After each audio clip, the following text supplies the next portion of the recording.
छत्रपति संभाजी महाराज हिंदवी स्वराज्य के वो शेर जिन्होंने दिल्ली के बादशाह औरंगजेब की नींद हराम कर रखी थी।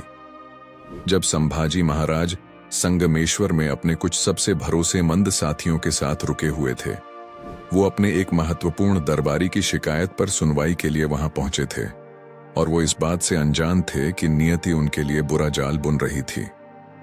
इतिहास का सबसे बड़ा धोखा अक्सर अपनों से ही मिलता है।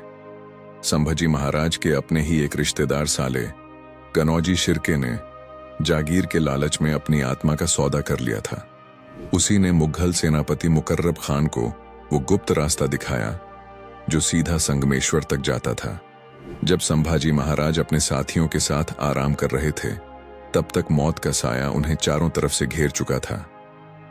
मुकर्रब खान की हजारों की फौज ने निहत्थे मराठों पर हमला कर दिया, लेकिन शेर चाहे सो रहा होता तो शेर ही है।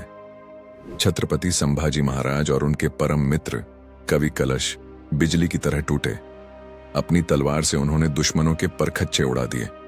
वो आखिरी सांस तक लड़े, लेकिन हजारों की फौज के सामने मुट्ठी भर मराठे कब तक टिकते। आखिर वो पल आ ही गया जिसे सुनकर आज भी सह्याद्री की चट्टानें रो पड़ती हैं। हिंदवी स्वराज्य का छत्रपति, साक्षात शिवाजी का छावा, दुश्मनों की बेड़िए में जकड़ लिया गया। जब संभाजी महाराज और कवि कलश को औरंगजेब के शिविर बहादुरगढ़ में लाया गया, तो औरंगजेब ने उनके अपमान का पूरा इंतजाम किया था। उन्हें विदूषकों के कपड़े पहनाए गए, ऊंटों पर बिठाकर पूरे शिविर में घुमाया गया। औरंगजेब को लगा था कि यह देखकर उसकी फौज जश्न मनाएगी, लेकिन हुआ इसका उल्टा। मराठा छत्रपति की आंखों में डर की जगह स्वाभिमान की आग देखकर मुगल सैनिक भी खामोश हो गए। औरंगजेब समझ गया कि यह वो शेर है जिसे लोहे की बेड़ियां तो पहनाई जा सकती हैं, लेकिन उसकी आत्मा को झुकाया नहीं जा सकता।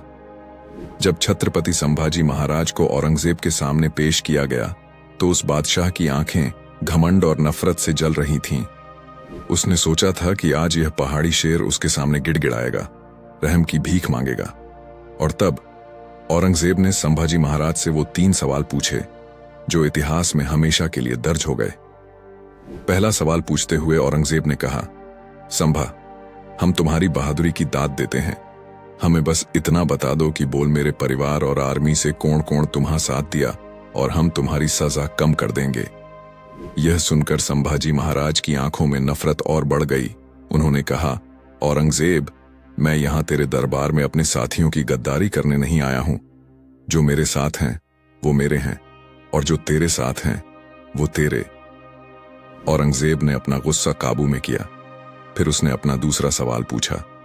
उसने कहा, अच्छा, तो फिर यह बताओ कि तुम्हारे पिता ने जो सालों की लूट से खजाना इकट्ठा किया है, वो तुमने कहां छिपा रखा है?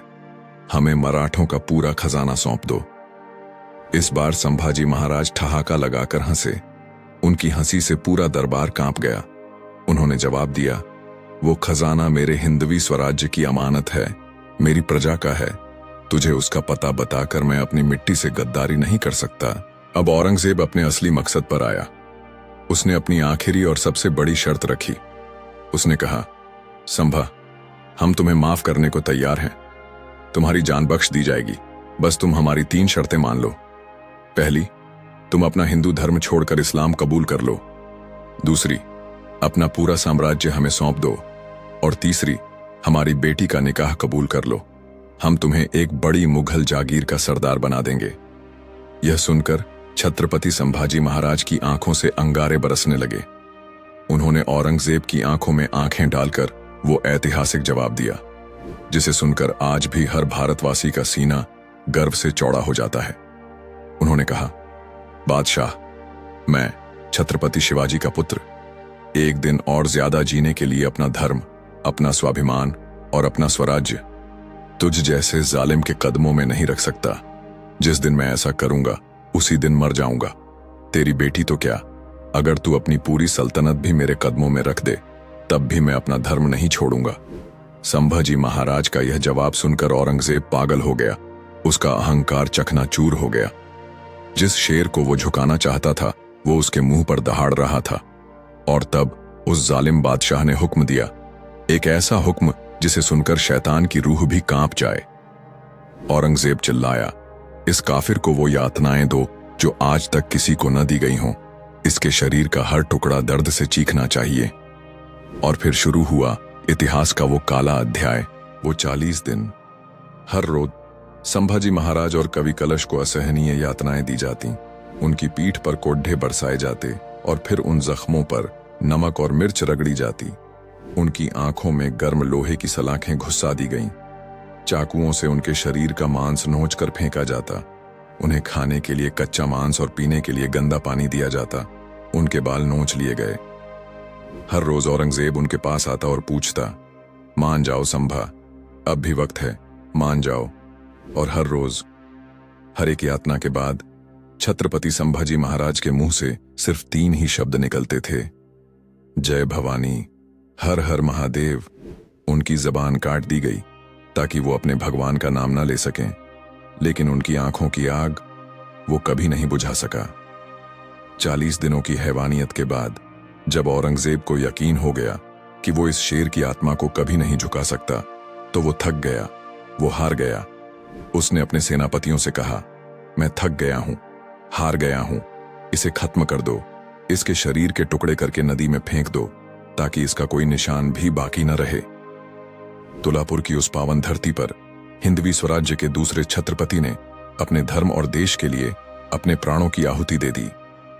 औरंगजेब ने सोचा, उसने संभाजी को मारकर जंग जीत ली, लेकिन यह उसकी सबसे बड़ी, सबसे आखिरी और सबसे विनाशकारी भूल थी। संभाजी महाराज की शहादत की खबर जब मराठा किलों में पहुंची, तो वो दुख नहीं बल्कि एक ज्वाला बनकर फैली। हर मराठा सैनिक के अंदर 10 गुना गुस्सा और 100 गुना हिम्मत भर गई। औरंगजेब ने एक संभाजी को मारा था, लेकिन उनके बलिदान ने लाखों संभाजी पैदा कर दिए। ये वो आग थी जिसने अगले 27 सालों तक औरंगजेब को दक्कन में जलाकर राख कर दिया।